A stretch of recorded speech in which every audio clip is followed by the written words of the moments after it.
Hello everyone! So, the in-person Go Fest this year have come to an end, and I thought this would finally be a good time to look back at my results at the 8-day-long Tokyo Go Fest.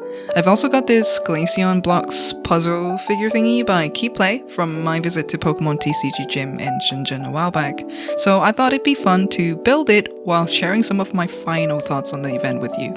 Alright, first let's start with the numbers of raids I did. In total, I completed 745 raids, 465 during the first 4 days, and 280 during the final 4 days.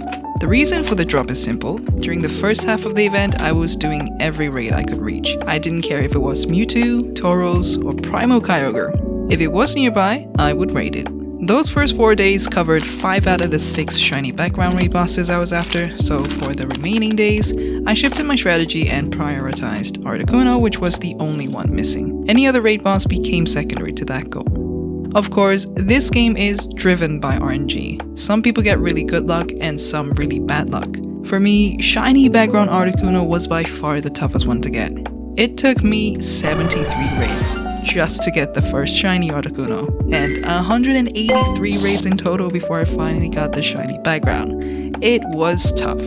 As for the number of location backgrounds, out of 745 raids, 180 of them came with a location background, so that's close to a quarter of them having a background, which seemed quite fair to me, especially when the raid shiny odds were also boosted. This time around, I ended up with 11 shiny background Pokemon. Now this might not sound like a lot for 8 days, but that's mostly because I spent the second half of the event focusing almost entirely on Articuno. I'm sure if I had continued raiding everything in sight, that number would have been much higher. Okay, let's move on to the shinies I caught. Are you ready? After 8 days of Go Fest, I caught 225 shinies in total. 187 came from the wild and from field research, 37 came from raids, 2 from eggs, and 1 came from snapshots. On average, I usually get around 30 to 40 shinies per day at major in-person events, so 225 shinies feels about right. The egg shinies were abysmally low, but that's because I stopped bothering with eggs after the first day. 8 days is a long time to shiny hunt with boosted shiny odds. There just wasn't much reason for me to keep using incubators when I could just find a shiny in the wild. As for my favorite shiny, if we exclude all the shiny backgrounds, I'd have to go with Shiny Unknown ! I was hunting for that during Go Fest Osaka 2025 and never got it, so finally finding one this time felt like a dream come true. And speaking of unknown, after Go Fest Tokyo, the only shiny unknown I'm still missing is Shiny Unknown J. What's crazy is that almost 1/5 of all my shinies were unknown, and I remember most of them coming from Incense, so if you're planning to play Go Fest Global and going after Shiny Unknown, remember to keep your Incense running.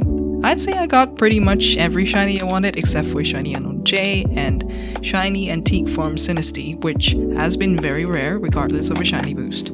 Now for Hundos, I got 3! 1 Wild Beldum, 1 Mewtwo, and a hatched Sandile. Not a lot, but I went in just wanting a Hundo Mewtwo, and I got my Hundo Mewtwo, so I'm good. Technically, I also got several purifiable Hundos from Shadow Raids. I got 4 Articuno, 1 Kyogre, and 3 Suicune, but I'm never gonna purify those, so let's just stick with 3 Hundos. For Stardust, I didn't track it exactly, but I started the event at around 3.8 million Stardust and finished at roughly 5.2 million. That's about 1.4 million Stardust gained without using a single star piece. And yeah, those are my results for Go Fest Tokyo. Now, let's shift gears and talk about the event itself. Overall, I think Go Fest Tokyo was a good event. My biggest issue wasn't the gameplay, it was actually the lack of transparency and communication. I've mentioned this before, but transparency continues to be a growing issue in Pokemon Go. I'm not a fan of not knowing exactly what spawns are featured during an event. I want to know precisely what to expect before going to an in-person event and plan accordingly, rather than have things revealed on the day of as so-called surprises. The egg pool was very similar. The full details weren't revealed until the event had already started. If I had known the full egg pool beforehand, I probably wouldn't have spent Pokecoins on incubators when there was a sale in the shop. Another thing that felt inconsistent was remote raids, and it has been a guessing game for a while now at major events. At last November's Wild Area Nagasaki, ticket holders could still obtain location backgrounds through remote raids as long as they are physically in Nagasaki. As a genuine traveler, that system worked really well for me. It meant I could wake up early and start remote raiding while getting ready for the day. It also meant I could jump in raids during meal breaks and travel time when no gyms were nearby. But for GO Fest Tokyo, that wasn't the case. Doesn't matter if you had a ticket or not, whether you're in Tokyo or not, remote raids couldn't award location backgrounds. If this is meant to stop spoofers from getting location backgrounds from remote raids, I'm not convinced it actually works. What frustrates me more is that players once again had to figure it out through word of mouth and trial and error. The official website only ever mentioned that non-ticket holders would not be able to get location backgrounds. Nothing was said about ticket holders in Tokyo remote raiding. Why can't there be one extra line mentioning that ticket holders raiding remotely also won't get a location background? A little communication goes a long way, you know. On a more positive note, I absolutely love the ticket options this time. Having the choice between a city-only experience or a combination of city and park gameplay was fantastic. If it wasn't both Pokemon GO's 10th anniversary and Pokemon's 30th anniversary year, I probably would have skipped the park experience entirely and went for the City Explorer ticket. Tokyo itself is such an amazing place to play Pokemon GO that I would have been perfectly happy spending all 8 days in the city. So, after 8 days, do I regret joining GO Fest Tokyo? Not at all. In fact, the 8-day duration might have been my favorite part of the entire event. Normally, after 3 or 4 straight days of Pokemon GO, I would start feeling burnt out.